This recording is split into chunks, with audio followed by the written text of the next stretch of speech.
at that. How inviting is that? Fairly, apparently. Fishing around swimmers means limited opportunities, so staying ahead of them was a must. Look at these runs. A beautiful spot for a fish to be sitting. Actually a beautiful spot for me to be sitting if I get a little bit warm. Getting out and fly fishing on a river like this, on a day like this, it's one of the best things you can do. And if you're watching and you've never tried fly fishing, I've got to encourage you, go down to your local tackle shop and ask them for an introduction into fly fishing, because I'm telling you, it's going to be one of the best activities you've ever tried. And when you can come to little streams like this, flick a fly and it floats down on top of the water.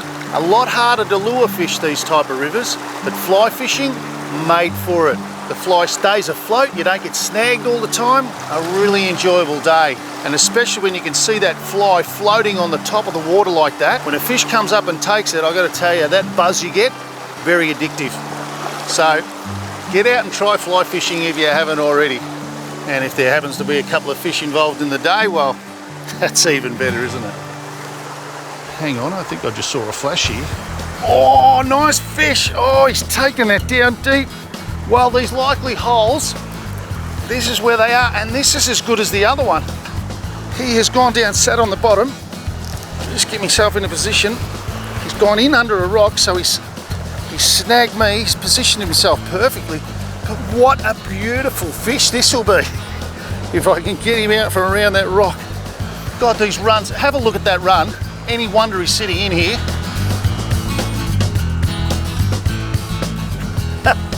Well, I've managed to get him out from his hiding spot. And he's still not very happy. He's got a lot of go in him. Tucked himself away there. Come on, buddy.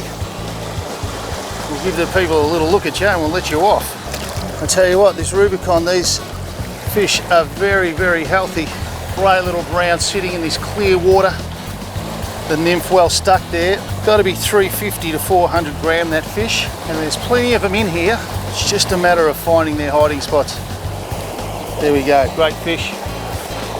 And away he goes. Little buddy.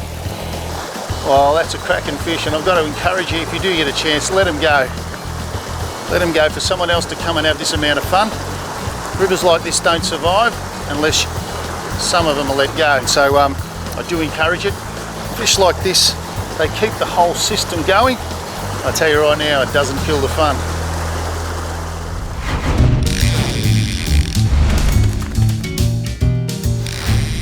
Well, I don't know about you, but when I'm in the market for some new gear, I like to touch and feel it. You can buy it online, but there's nothing like going into your local tackle store. Mine happens to be Aussie Angler down here in Briar Hill.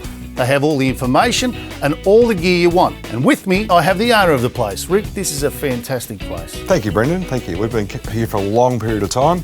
As you know, you've been coming in for, what, 15 years plus now? The boys, they're all, very keen fishermen as you are, and it's sort of the whole place ticks because of that, I think. Well, that's great, because I am in the market for a new set of boots. I love my felt sole boots. I go to New Zealand, and you're not allowed to use them in New Zealand. Yep. But for Australia, I still really like my felt. I still really like it. You got some felts to show me? Yes, we have.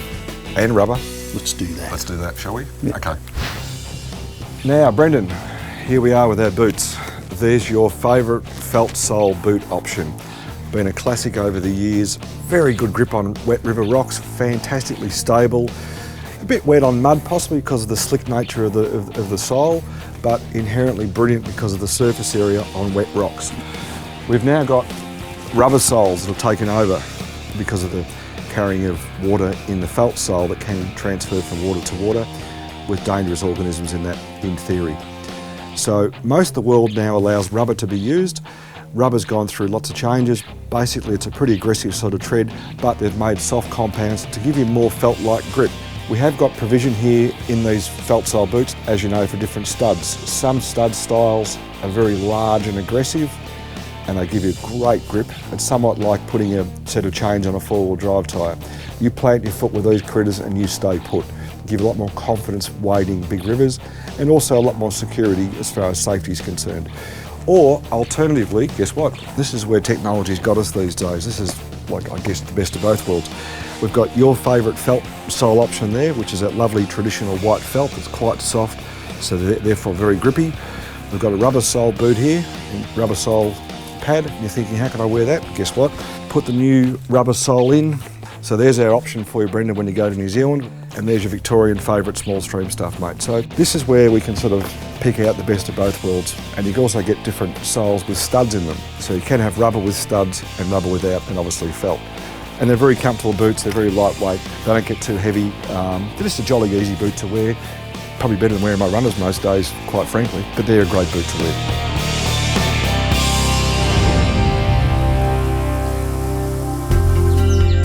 Today, I'm in Marysville, a beautiful scenic town where there's plenty to do. First stop for me is the Shrine of Knowledge. You know, if you come to any new place, the local information centre is the best place to start. Stepping inside, you'll notice the Marysville Information Centre isn't your average info centre. It's also the home of the Phoenix Museum, displaying what was left after the 2009 Black Saturday bushfires ripped through the region. That's only a small bit of the devastation. But what about the way they've rebuilt? Golly, there's plenty of that in here. I'm keen to see more, and I know exactly who can help. G'day, Alan.